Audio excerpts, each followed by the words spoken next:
Hi, people. Welcome to the sixth episode of Read Along with Prank on the 10th plus 4th day of the second month of the year 2022. Oops, am I using too many mathematical terms and calculations?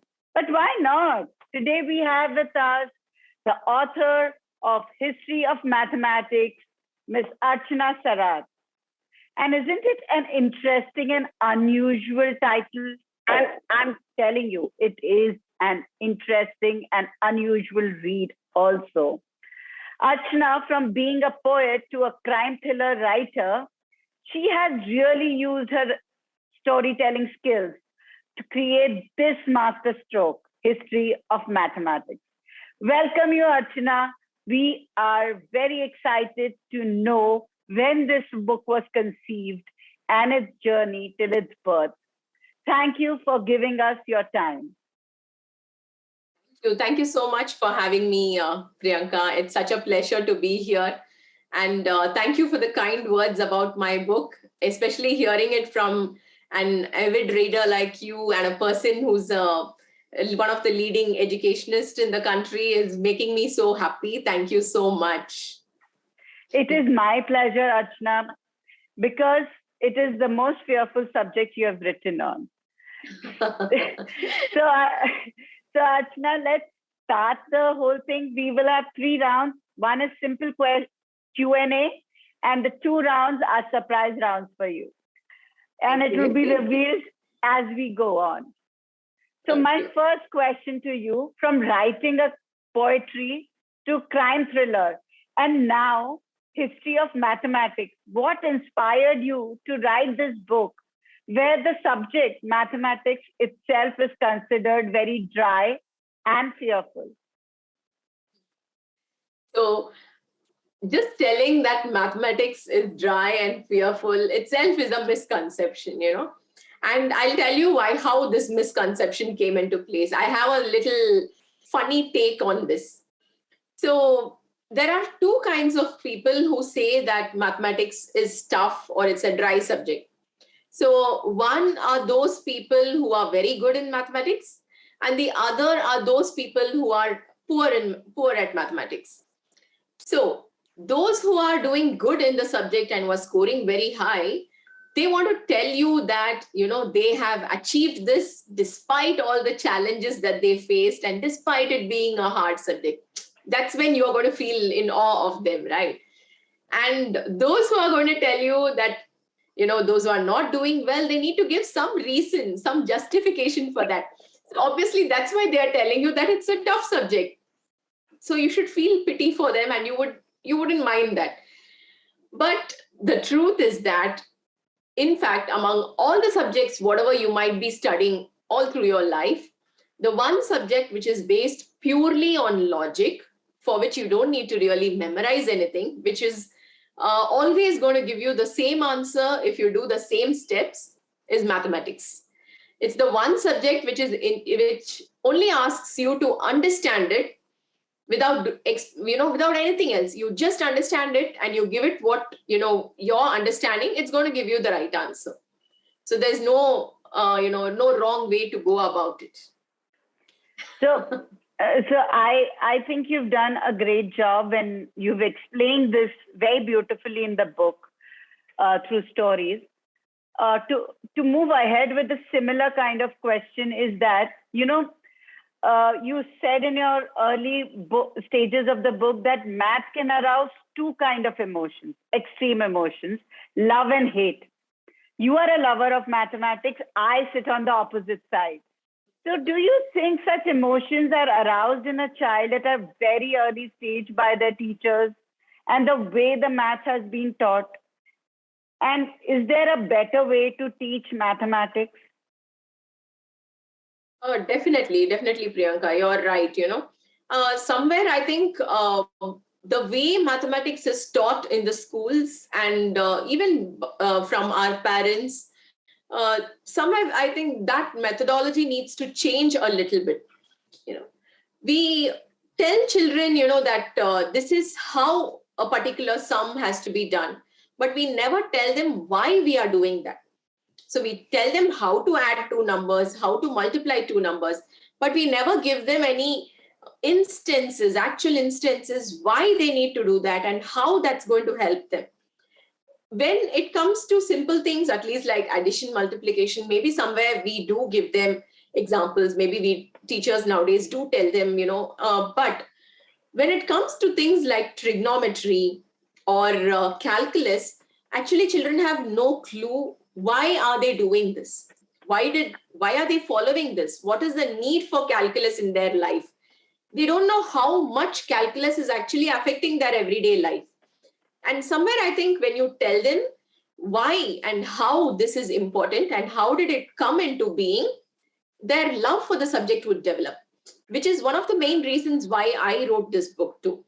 So I have spoken about how mathematics evolved over the years, over the centuries, and how did we start writing it, how zero came into being, how did the decimal system develop, how did numbers pass on, and all these kind of things. And I think somewhere when the children know the story behind this, how did this come into being, and when they hear that and when they understand that, and also at every stage in this process, India has had a huge contribution to do in the evolution of maths.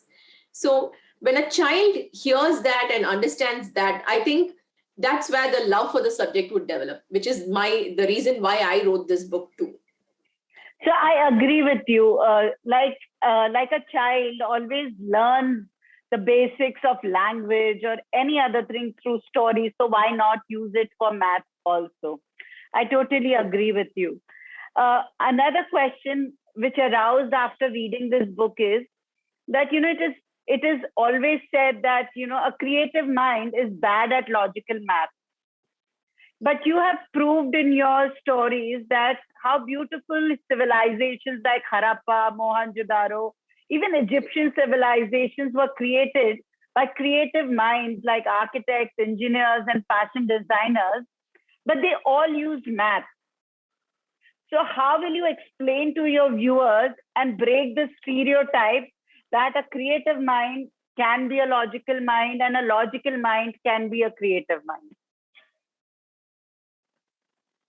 If you see, Priyanka, when, in the ancient times, during the Gurukul period, if you see, the students over there, they learned archery, they learned painting, they learned calligraphy, and they learned cooking. And along with this, they also learned poetry, they learned languages, they learned science and mathematics too, So there was a need seen to use creativity while they solve maybe a mathematical problem, and also use mathematics when they are, in some creative challenge. Like even all our ragams and all these things have those beats, right? Have those counts. So they did use maths over there.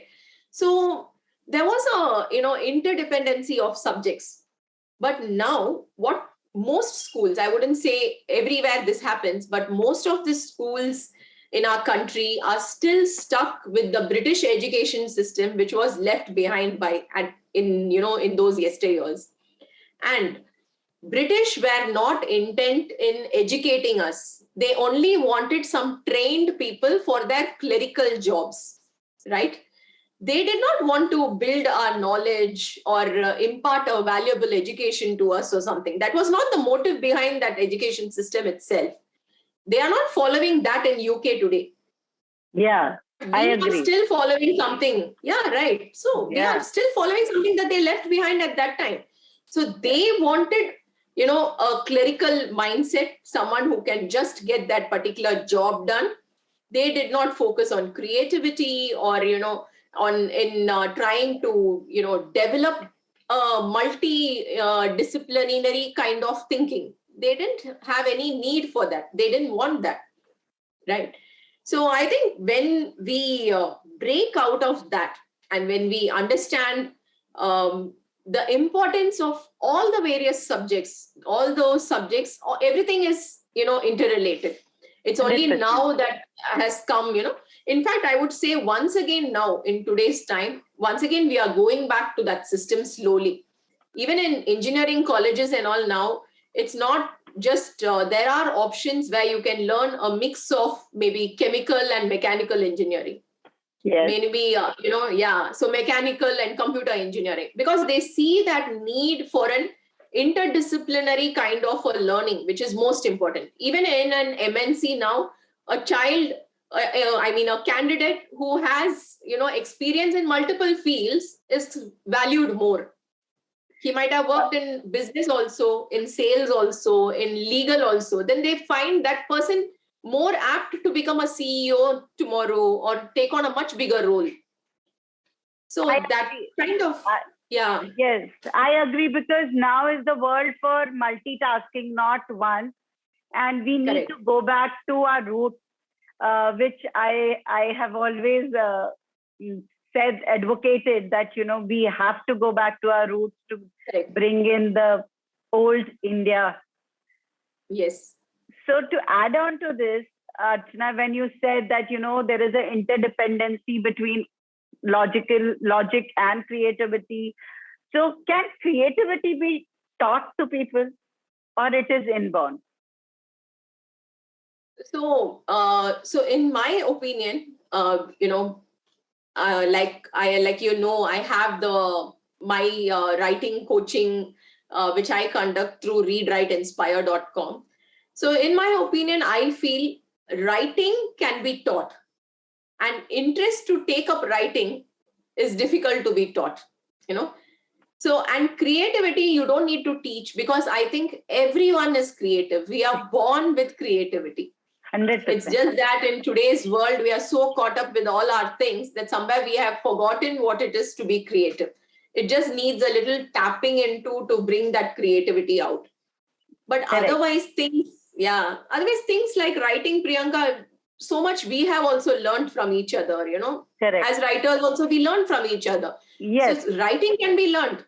And, how to publish a novel, how to write a book proposal, how to go about these things. These are things that you can learn. It's not a difficult thing. It can be taught. But an interest to take up writing, of course, that needs to come from within you. And so through readwriteinspire.com, I have also conducted various writing workshops and writing courses. And so again, I stress over there also the same thing, the initiative to write, that pleasure which you feel from writing, that needs to come somewhere from inside. But of course, everything else is teachable. It's all definitely, you can do it. So beautifully said that, you can take the horse to the water, but you can't make it drink it. So like you said, you can teach writing, you can teach creativity, but the interest of doing that is cannot be taught. So I feel that if the exposure is given to books, to the children of books and colors and art, I think all of us can pick up one of the art forms which inspires to be creative. Sure, definitely.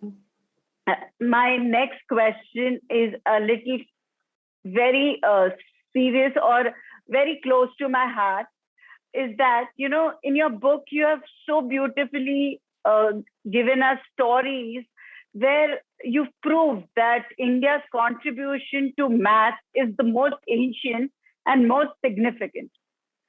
But we are seeing foreign companies like Kumon, Mental Math, Abacus, finding its root in India, a country which is known for mathematical mind. So where do you think we have lost the plot? And that has loosened up our roots. Where do you think the plot was lost?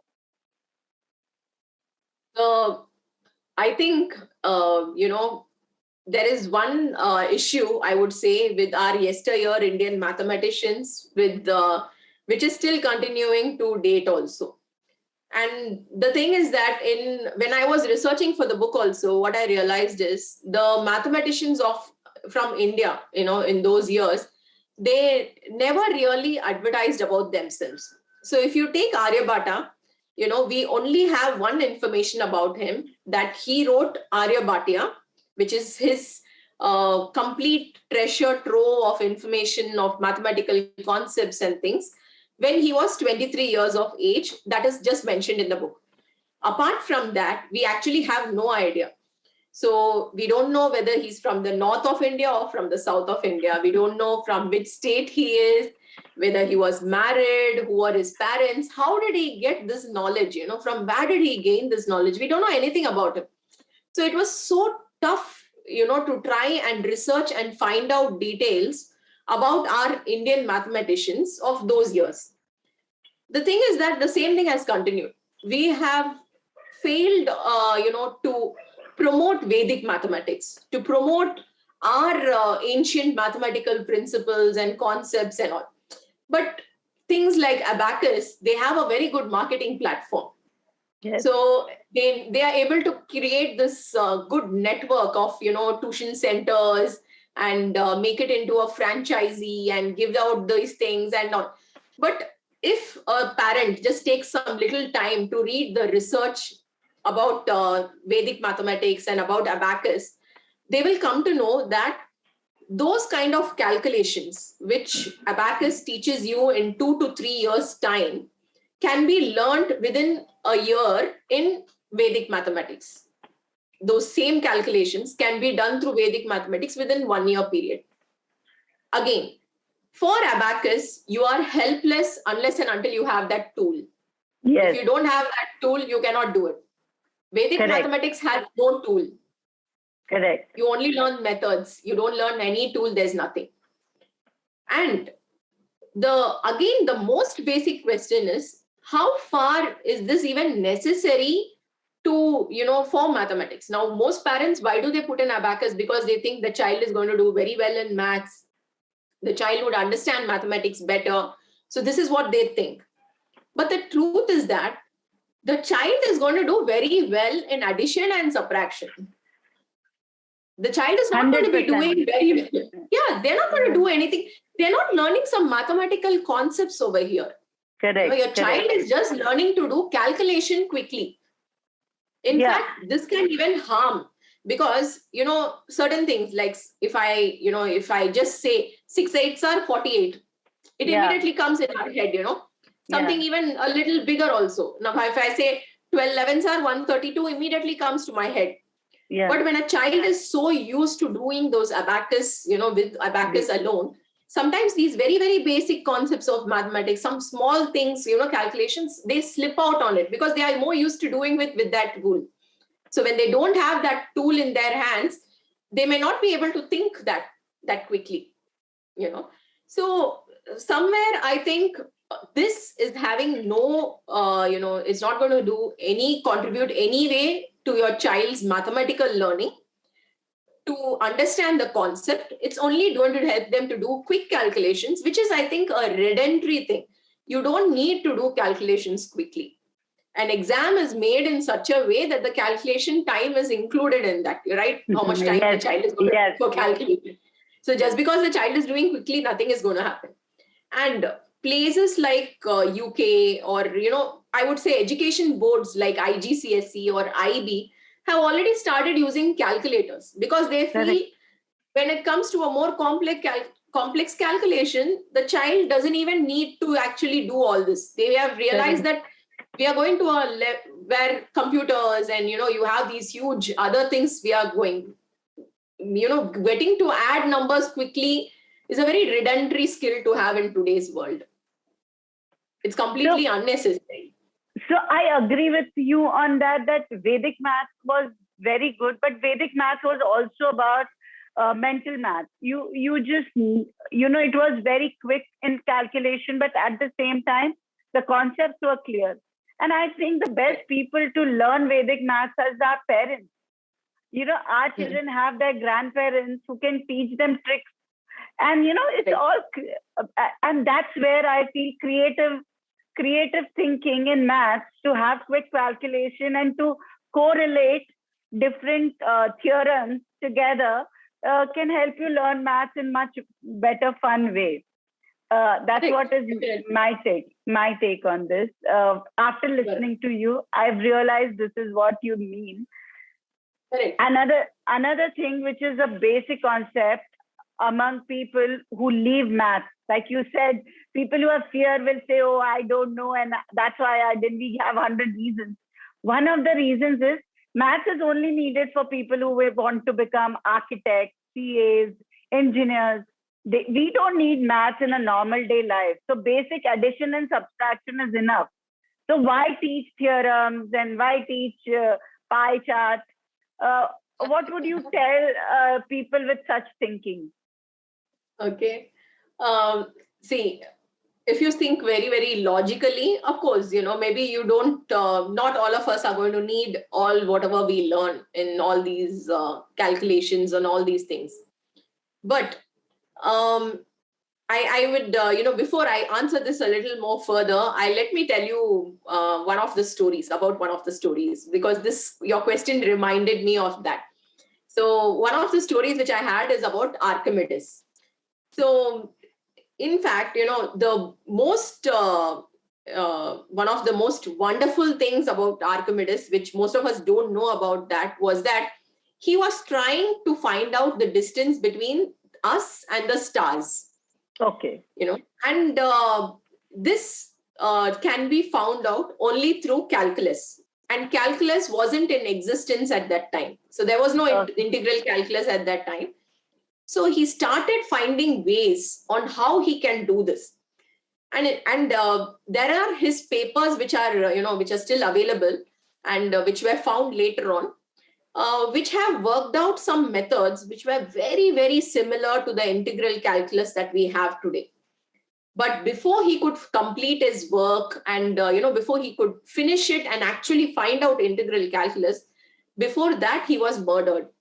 So there was war in his country, and there's a big story around it, which I've written about here. And he was murdered.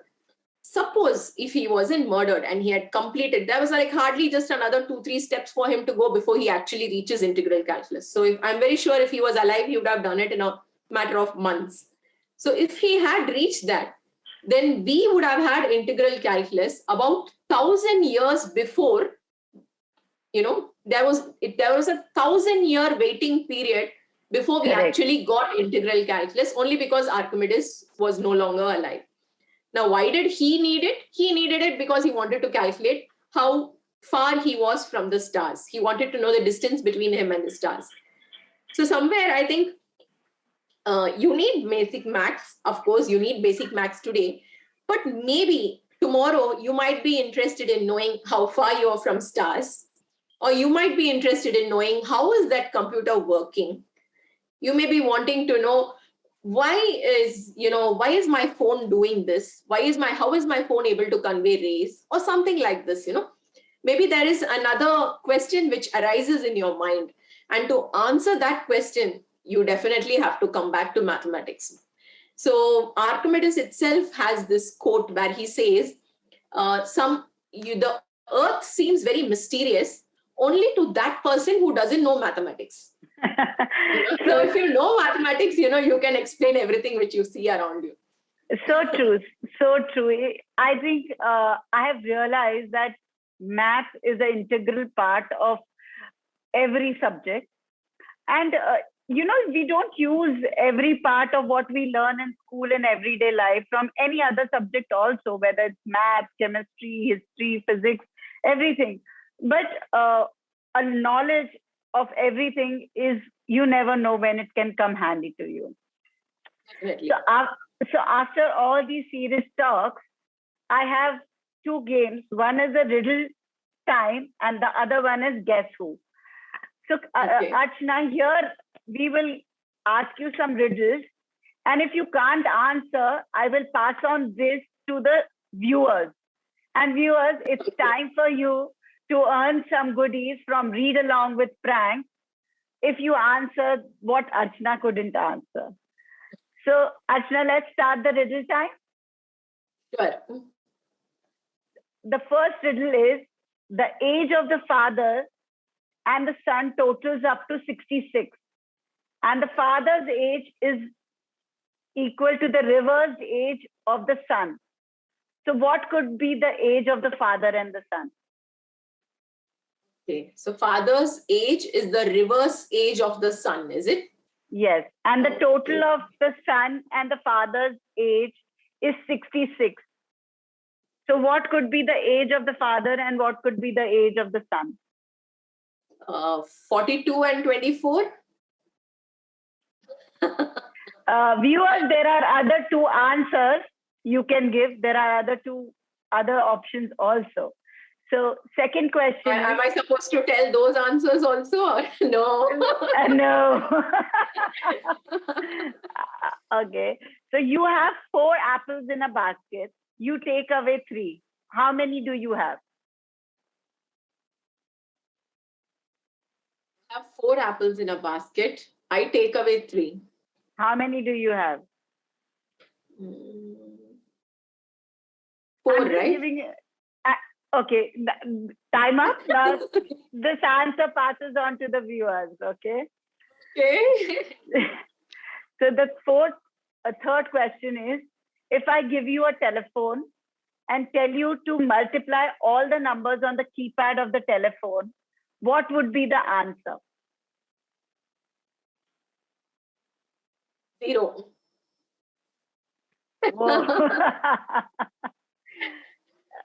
The last question is, one grandfather, 2 fathers, and 2 sons go out to watch a movie. Everyone buys 1 ticket each. So in total, how many tickets do they buy?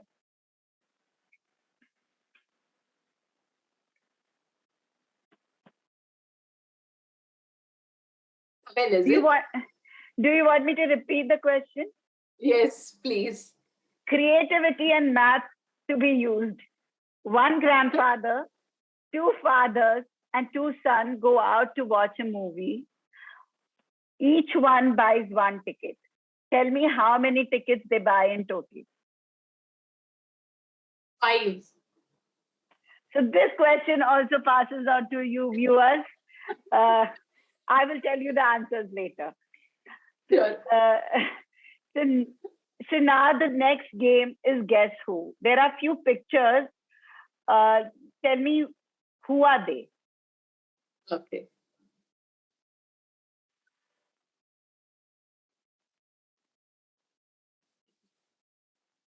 Ramanujam. 100%. This is easy. Shakuntala Devi. Aryabhata.